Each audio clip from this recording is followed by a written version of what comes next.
برمودا مثلث. شیطانی سمندر، برمودا مثلث او الوتونکي کابونه.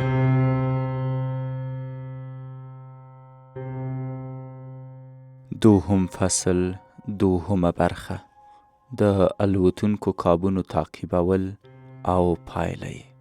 د یو لوی الوتونکي کاب په تعقیبولو کپټان ټامس منټل خپل ژوند له لاسه ورکړ. د 1940 میلادي د جنوري په 9 کپټان منټل په 150 پي الوت پیل وکړ. د دې الوتنې موخه د یو لوی الوتونکي کاب د پیژندلو تصدیق کول و. د الوتونکي کاب به د ورځې پر مهال په خلاص آسمان کې ډیر څرګند معلومیدو. د الوتونکي کاب د تعقیبولو په جریان کې کپټان منټل مړ شو او الوتکه یې ټوټې ټوټې شوه. د الوتکې کومې ټوټې چې ترلاسه شوې هغې ته په کتو داسې معلومېده چې په الوتکه د سختو مرمیو باران شوی.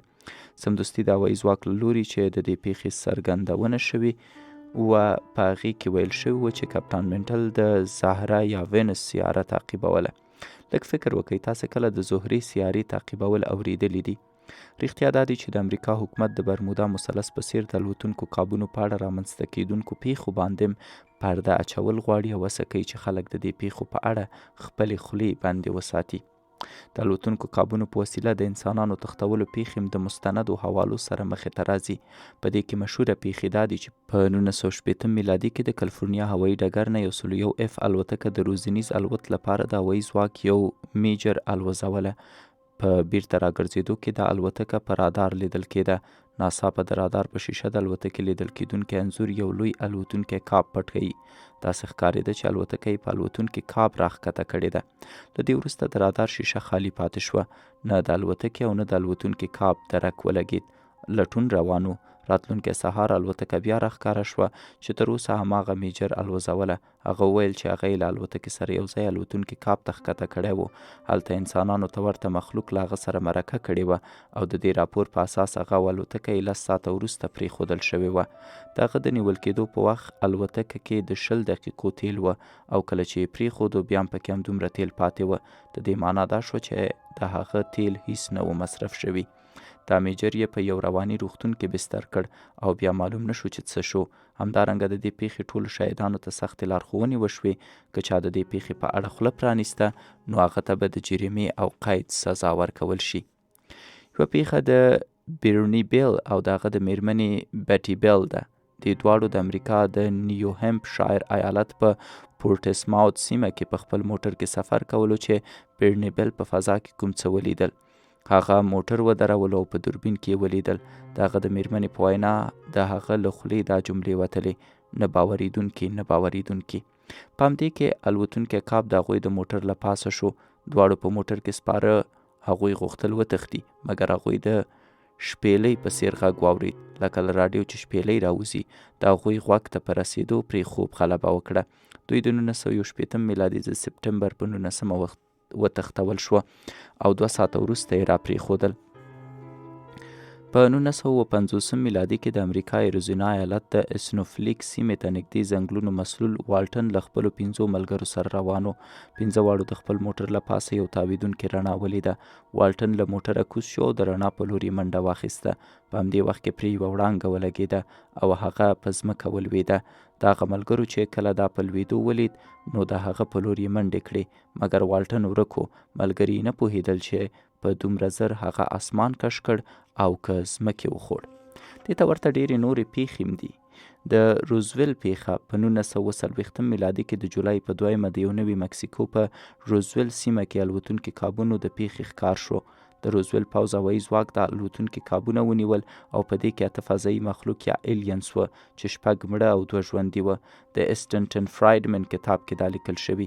له دې وروسته د امریکا حکومت په یو پټه سیمه کې چې ایریا 51 ورته ویل کېږي له الوتونکو کابونو والا سره پټ مذاکرات وکړل. د روزویل ډیلی ریکارډ ورځپاڼې د دې پیښې خبر د 1940 میلادي د جولای په 8 نیټه له دې سرټکي سره خپور کړ: RAAF capture flying saucer on ranch in Roswell region. دا منظم رسنیز خبر و چې د امریکا هوایي ځواک کرنل ویلیام بلنچرډ په حکم رسنیو ته ورکول شوی و. مګر د حیرانتیا خبره دا ده چې کرنل ویلیام څو ساعته وروسته دا خبر رد کړ او د سبا ورځې په ورځپاڼو کې خبر خپور کړ چې دا الوتونکي کابونه نه بلکې موسمي پوکاڼۍ وي. تاسې لږ فکر وکئ، د امریکا هوایي ځواک کرنل دومره نه پوهېده چې دا پوکاڼۍ دي که الوتونکي کابونه؟ ټول لیکوالان اړ کړی شول چې هغوی هم همدا ولیکي. د داسې نه کولو په صورت کې د مرګ ګواښونه هم ورکول شوي وه. مګر میک بریزل چې د تباه شوو الوتونکو کابونو پاتې شونې یې له ټولو لومړی لیدلي وه، هغه د جولای په 9 په یو لیکنه کې ښکاره وویل چې دې موسمي پوکاڼۍ پیژني، مګر دا ځل چې د کومه پاتې شونې ولیدله هغه پوکاڼۍ نه وي.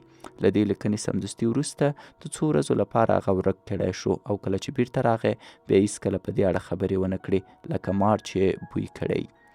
په برمودا مثلث او الوتونکو کابونو مشهور څېړونکی چارلس برلټس په 1980 میلادي کې د روزویل انسیډنټ په نوم کتاب لیکي. په هغې کې د نوي عیني شاهدانو سره مرکې کړي چې تر اوسه د نړۍ په بېلابېلو سیمو کې الوتونکي کابونه د پیښو له امله په ځمکه رالوېدلي دوی لیدلي دي. لکه څنګه چې مې مخکې وویل، د برمودا مثلث دننه اوبو کې بېلابېلې رڼاګانې، د اورغونډاري، ځلېدونکي وریځ او الوتونکي کابونه په وتو او ننوتو لیدل شوي. په دې موضوع د ډاکټر مایکل پرسنجر څېړنیزه مقاله ډېره منطقي ده، ځکه هغه خپله په دې سیمه کې پوره وخت تیر کړی دی او د سمندر دننه غوپې یې وهلې دي.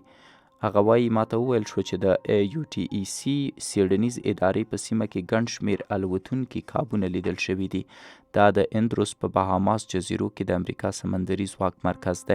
په داسې حال کې چې د څېړنې ځینې عالمان فکر کوي چې همدا UTEC د سمندر دننه ایریا 51 ده. دا هغه سیمه ده چیرته چې د امریکا حکومت له لوري په الوتونکو کابونو پټې څېړنې کیږي او وخت په وخت ورته الوتونکي کابونه هم ځي راځي. د یو تاریخ لیکونکي په توګه ما د دې سمندر تل ته وایي د تګ پرېکړه وکړه. دا سیمه په اندروس کې د فلوریډا لویدیځ ساحل په پام څخه 170 میله لرې جنوب ختیځ کې پرته ده. دا پراخه سیمه ده چې د پټو موخو لپاره کارول کیږي. دلته د اوبو دننه آبي غارونه یا بلو هولز هم دي. وایي زه د ډېرو وسیلو څخه پوه شوم چې د اندروس د هډې امنیت ساتنه په ډېره پټه توګه کیږي. د اندروس په اوبو کې عجیب و غریب ډول الوتکې لیدل کیږي چې له الوتونکو کابونو نه بېلې سوارلۍ معلومیږي. د دې نویو سوارلیو حرکت تر نه باورېدونکې کچې پورې آرام دی، مګر موړ اخیستل یې دومره چټک دي چې انسان په خپلو سترګو دوکه کیږي. یو لوی سوداګر وایي ما ته د خپلو سترګو لیدلې پیښه واوروله چې هغه یو ځل په یو بار وړونکي کښتۍ کې د اندروس ساحل ته د ساتیرۍ په موخه لاړ. موسم وایي بیخي صاف و. هغه ته د 2 میلو په فاصله یو ساکن جسم تر سترګو شو. هغه فکر وکړ چې دا نهنګ دی. خپله بیړۍ یې ورنږدې کړه. دا ناشنا ځلېدونکی بیخي نوې سوارلۍ وه او د انسان په لاس جوړه شوې معلومېده. ناڅاپه یې دومره چټک حرکت وکړ چې د سترګو په رپ کې د سمندر له څپو لاندې ورکه شوه. وایي ما ته د هغه پټ پلان په اړه وویل شو چې د سمندر لاندې ایریا 51 اړوند دی. ما وایي د 1998 په نومبر کې فلوریډا کې د امریکا فضایي څېړنیزې ادارې مرکز کې یوه مرکه وکړه. هغوی ما ته وویل چې یو ډېر قدرمن او نړیوال شهرت درلودونکی بریتانوي غوپې وهونکی روب پالمر چې تر ډېرو کلونو پورې په بهاماس کې د بلو هولز څېړنیز مرکز رئیس هم پاتې شوی، د هغه وینا ده چې رښتیا هم په سمندر کې کوچني کوچني غارونه دي. دغه په خیال دا د الوتونکو کابونو د راوتو ځای کیدی شي. د دې سیمې او ایریا 51 په اړه د نوموړي څېړنې په بریالیتوب سره مخکې روانې وې. د 1990 میلادي جولای د اسرائیل په بحر احمر کې د غوپې وهلو په وخت مړ شو. په ناسا کې زما راپورچي وایي ما ته وویل چې ډېر خلک فکر کوي روب پالمر د UTEC ادارې مشرانو وژلو، ځکه د دې پټ راز په اړه هغه په ډېر څه پوهېدلی و. دا د ډاکټر مایکل مقاله ده، برمودا ټراینګل سټارګیټ په نوم. د 1940 میلادي کال د اکتوبر وروستۍ ورځې وې. وایي موږ په ګوانتانامو کیوبا کې له یو ماموریته بیرته راستنېدو. په دې وخت کې زموږ بیړۍ د کیوبا په شمال کې سفر کولو. ډېرې بیړۍ چلوونکي د بیړۍ له ځایه خبر نه وي، مګر څنګه چې زه وایي د بیړۍ چلولو سره بلد وم نو ځکه پوهېدم چې موږ چیرته روان یو. وایي موږ په دې وخت کې د مثلث په سیمه کې یو. د شپې 11 بجې او 15 دقیقې وې. زه دننه وم. د برج دواړو خواو ته د معلوماتو مرکز څخه په 30 فوټه فاصله 2 ساتونکي ولاړ وه. لومړی ځل وایي ما ته د دې پیښې احساس هغه وخت وشو چې چا چیغه کړه. د چپ لوري ساتونکي کوم څه لیدلي او بیوخه شوی دی. بل کس چیغه کړه په رادار کې کوم څه ښکاري. د باندې کوم له رازه ډک سیز دی. موږ ټول د دې سیز لیدو لپاره بهر ووتو. دا د سپوږمۍ په څیر شی و چې د اسمان له غاړو پورته کېدو، مګر د دې حجم له سپوږمۍ څخه زرچنده زیات و لکه لمر چې راپورته کیږي. دا شی خپله ډیر روښانه و، مګر له دې رڼا نه وتله. دا رڼا د بهر له خوا وه، له دننه نه راوتله، هغه په تدریج سره خپرېده. چارلز برټس وایي هغه څیز له تاسې څومره لرې و؟ رابرټ پیریلی وایي هغه 11 یا 15 میلو په فاصله د اسمان د غاړې پورته کېدو، تقریبا 15 دقیقو پورې د هغې حجم خپرېدو. چارلز برلټس وایي څومره خلکو دا ولید؟ آیا چا یې انځور واخیست؟ رابرټ وایي 70 یا 100 تنو به لیدلی. په دې کې ډېرو خلکو خو د لنډو وخت لپاره خپل اواز بایللی و. هر سړی دومره ډار شوی و چې چاته د انځور اخیستو خیال هم رانغی. چارلز برلټس وویل اصلي سپوږمۍ چیرته وه؟ رابرټ په اسمان کې. اسمان بالکل صاف و، موږ چې څه ولیدل هغه هېڅکله سپوږمۍ نه وه. چارلز برلټس وویل ستا په خیال آیا د دې پیښې راپور ورکولی شوی و؟ رابرټ یقینا دا پیښه یې په لاګ بوک په بیړۍ کې د یادښت لیکلو کتابچه کې درج کړې وه. مګر کله چې موږ نارفوک ته ورسېدو نو څو افسران راغله او د بیړۍ لاګ بوک یې له ځانه سره یوړ. اوس چې کوم لاګ بوک ما ولید په هغې کې د لارې بدلولو له یادونې پرته نور هیڅ نه وه. چارلز برلټس وایي آیا د دې په اړه نور څه هم ویلی شو؟ رابرټ ویل هو، بله ورځ موږ نارفوک ته ورسېدو. هر چا په دې اړه خبرې کولې. زموږ کپټان موږ یو ځای ته راټول کړو او ویل چې دا پیښه له چا سره یاده نه کړو. دا پیښه د لایټ ګایډډ میزایل ډسټرایر نومې بیړۍ کې د رادار استخباراتي عملیات مامور رابرټ پیریلی وه. د چا مرکه چې په برمودا مثلث تحقیق کوونکي مشهور څیړونکي چارلز برلټس په خپل کتاب کې د برمودا ټراینګل کې رانقل کړې ده. د 1993 میلادي اکتوبر په 10 د امریکا ساحل ساتونکي ډاکټر جیب د کیوبا په لور سفر کاوه. د هغه د بیړۍ ساتونکو په واضح شکل 15 الوتونکي کابونه د وی په شکل د بیړۍ شاوخوا او له پاسه ولیدل.